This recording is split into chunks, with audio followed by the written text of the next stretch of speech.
देखो इसमें दिया है एक आयत का क्षेत्रफल 9 वर्ग इकाई कम हो जाता है यदि उसकी लंबाई 5 इकाई कम कर दी जाती है तथा चौड़ाई 3 इकाई बढ़ा दी जाती है। यदि हम लंबाई को 3 इकाई और चौड़ाई को 2 इकाई बढ़ा दें तो क्षेत्रफल 67 वर्ग इकाई बढ़ जाता है।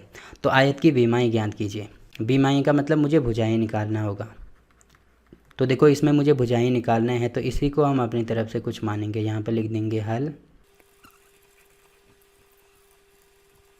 तो देखो आयत में भुजाएं क्या होती हैं, एक तो लंबाई होती है और एक चौड़ाई होती है। तो इन्हीं को हमने अपनी तरफ से कुछ माना है कि मान लीजिए आयत की लंबाई x इकाई है तथा चौड़ाई y इकाई है। तो आयत का मतलब जिसकी लंबाई और चौड़ाई अलग अलग होती है। इस प्रकार से मैं कोई आयत बना देता हूँ। यहाँ पे होगी लंबाई, ये भी होगी लंबाई, ये होगी चौड़ाई, तो ये वाली भी हो जाएगी चौड़ाई। ठीक है। अब देखो हमें स्टार्टिंग में क्या दिया है, आयत का क्षेत्रफल 9 वर्ग इकाई कम हो जाता है। तो देखो आयत का क्षेत्रफल क्या होता है, आयत का क्षेत्रफल होता है लंबाई गुणा चौड़ाई। तो इसको मैं यहाँ पे लिख देता हूँ आयत का क्षेत्रफल। अब देखो लंबाई हमने क्या मानी है, x इकाई मानी है, तो यहाँ पे x हो जाएगा, और चौड़ाई y मानी है तो यहाँ पे y हो जाएगा। मतलब आयत का जो क्षेत्रफल है वो कितना हो जाएगा, x गुणा y हो जाएगा। इसको मैं मान लूँगा इक्वेशन 1। ठीक। तो इतनी सारी चीज़ें तो आपको पहले से ही पता होंगी। अब देखो प्रश्नानुसार क्या होगा।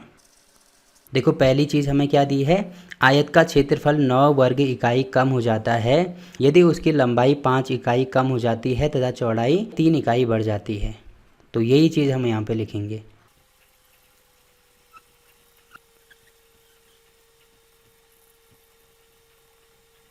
तो देखो हमने क्या माना है कि आयत का क्षेत्रफल 9 वर्ग इकाई कम हो जाता है यदि उसकी लंबाई 5 इकाई कम हो जाती है तथा चौड़ाई 3 इकाई बढ़ा दी जाती है। तो देखो आयत का क्षेत्रफल क्या होता है, क्षेत्रफल होता है लंबाई गुणा चौड़ाई। तो आप यहाँ पे देख रहे होंगे कि आयत का क्षेत्रफल 9 वर्ग इकाई कम हो जाता है। मतलब ये जो क्षेत्रफल है, क्षेत्रफल क्या है, x गुणा y है। तो ये जो x और y है ये कितना कम हो जाता है, 9 कम हो जाता है। इसमें दिया है कि 9 वर्ग इकाई कम हो जाता है, तो कम के लिए मैंने माइनस का यूज़ कर दिया। कब कम होता है, यदि इसकी लंबाई कितनी है, लंबाई x हमने मानी है, तो ये जो x है ये क्या होती है, 5 कम कर दी जाती है। तो इसमें से अगर मैं 5 कम करता हूँ, ठीक है, तथा जो चौड़ाई है, चौड़ाई देखो हमने y मानी है, तो ये कितनी बढ़ा दी जाती है, 3 बढ़ा दी जाती है। बढ़ाने का मतलब हम प्लस करेंगे। तो जो लंबाई है वो 5 कम कर दी और जो चौड़ाई है वो 3 बढ़ा दी, तब क्षेत्रफल क्या होता है, मतलब जो x और y है वो 9 कम हो जाता है। तो ये दोनों आपस में बराबर होंगे। ठीक है, क्योंकि आयत का क्षेत्रफल होता है x गुणा y, तो x इंटू वाई मैंने कर दिया। अब क्षेत्रफल में से मुझे 9 कम करना है, तो यहाँ पे मैंने 9 कम कर दिया। तो क्षेत्रफल में 9 कम कब होगा, जब उसकी लंबाई में, ये जो लंबाई है इसमें से 5 कम करेंगे और चौड़ाई में से 3 ऐड करेंगे। ठीक है, तो आई होप कि इतनी चीज़ें आपको समझ में आ रही होंगी। अब देखो इसको सॉल्व करेंगे तो यहाँ पे क्या हो जाएगा, यहाँ पे तो वही होगा xy माइनस 9। अब इसका गुणा यहाँ पे करेंगे, इसका गुणा यहाँ करेंगे, वैसे ही इसका गुणा यहाँ करेंगे और इसका गुणा यहाँ कर देंगे। तो एक एक करके गुणा करना स्टार्ट कर दो। तो x का गुणा पहले इसके साथ में, तो ये होगा x गुणा y। ठीक है, प्लस में फिर x का गुणा 3 के साथ में, तो यहाँ पे होगा 3x। अब देखो यहाँ पे माइनस है, तो इसका गुणा इसके साथ में करेंगे, तो ये माइनस है, ये प्लस है, तो प्लस माइनस का तो माइनस होगा, 5 गुणा y, तो ये होगा 5y। वैसे ही यहाँ पे माइनस है, यहाँ पे प्लस है, तो ये माइनस है, ये प्लस है, तो ये भी माइनस होगा, और 5 गुणा 3 ये हो जाएगा 15। अब देखो आपको ये चीज़ समझ में नहीं आ रही है, तो इसको मैं ढंग से आपको समझा देता हूँ। यहाँ पे ऐसे है x माइनस वाई, मतलब x minus 5 into Y plus 3। तो जो x है पहले इसके साथ में होता है, मतलब x का गुणा पहले y प्लस 3 के साथ में करेंगे, फिर यहाँ पे माइनस है तो माइनस हो जाएगा, माइनस 5 का गुणा y प्लस 3 के साथ में करेंगे, तो तब गुणा करना स्टार्ट कर दो, तो हमारा यही आंसर आएगा। अब देखो क्या करेंगे, इसको एक साइड लेके आओ, तो इसको इधर लेके आओ, क्योंकि यहाँ पे ज़्यादा है यहाँ पे कम है, तो यहाँ पे हो जाएगा xy plus 3x minus 5y minus 15। अब इसको इधर लेके आएंगे तो यहाँ पे प्लस है तो यहाँ पे माइनस हो जाएगा xy, यहाँ पे माइनस है तो यहाँ पे प्लस हो जाएगा 9। अब बराबर कितना होगा, यहाँ पे कुछ नहीं बचा, मतलब यहाँ पे 0 हो जाएगा। अब देखो xy यहाँ पे भी है, यहाँ पे भी है, ये प्लस है ये माइनस है, तो इससे तो ये वाला कैंसिल हो जाएगा। ठीक है, तो यहाँ पे क्या क्या चीज़ें हमारे पास बची, एक तो बचा 3x माइनस एक बचा 5y। अब ये माइनस 15 है, ये प्लस 9 है, तो इसमें से ये माइनस करेंगे, ये होगा माइनस में 6, तो बराबर हो जाएगा 0 के। तो अब मैं इसको ऐसे लिख सकता हूँ 3x माइनस 5y बराबर हो जाएगा 6 के। तो ये हो गई हमारी इक्वेशन 1। ठीक। तो पहली समीकरण तो हमने बना दी। वैसे ही देखो दूसरी समीकरण बनाएंगे, उसके लिए हमें क्या दिया है, देखो यहाँ तक हमने कर दिया था। आगे दिया है यदि हम लंबाई में 3 इकाई और चौड़ाई में 2 इकाई बढ़ा दें तो क्षेत्रफल 67 वर्ग इकाई बढ़ जाता है। तो यही चीज़ हमें लिखनी होगी।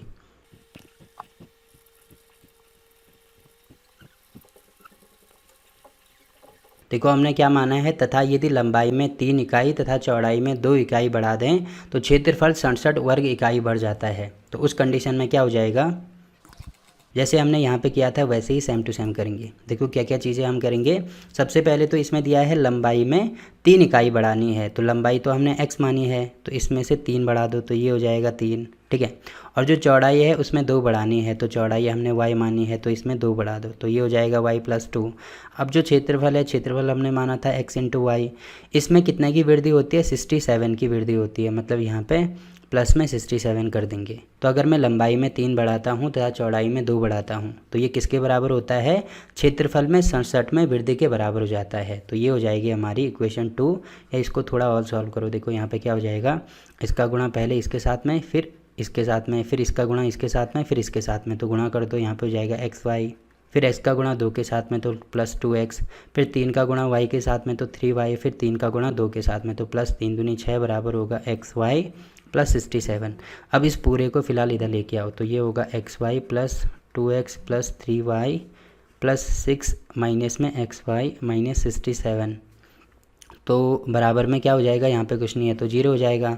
अब देखो xy ये प्लस में है, ये माइनस में है, तो इससे तो ये वाला कैंसिल हो जाएगा। तो क्या क्या बचा हमारे पास, 2x + 3y।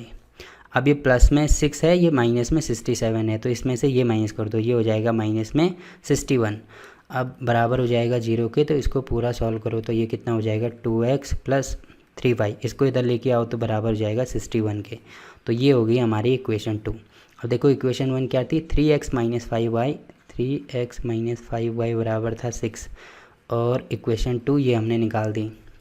तो ये इक्वेशन 1 थी, ये इक्वेशन 2 थी। अब देखो अगर मैं इन दोनों इक्वेशन को प्रतिस्थापन विधि से सॉल्व कर दूं तो यहाँ से मैं x की वैल्यू निकालूंगा और यहाँ पर रख दूंगा। तो यहाँ पर लिखना होगा समीकरण 2 से, तो केवल x की वैल्यू मुझे चाहिए, तो इसको इधर लेके आना होगा। तो यहाँ पे होगा 2x = 61 - 3y। अब x को भी सेपरेट करेंगे तो 61 - 3y अपॉन में हो जाएगा 2। तो x की वैल्यू हमने निकाल दी। अब लिखेंगे x का मान समीकरण 1 में रखने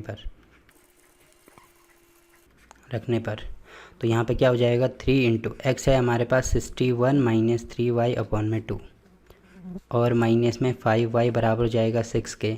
अब इसको सॉल्व करेंगे तो देखो कितना हो जाएगा, यहाँ पे इसका मतलब ये होता है कि इसका गुणा इसके साथ में भी होगा, इसके साथ में भी होगा।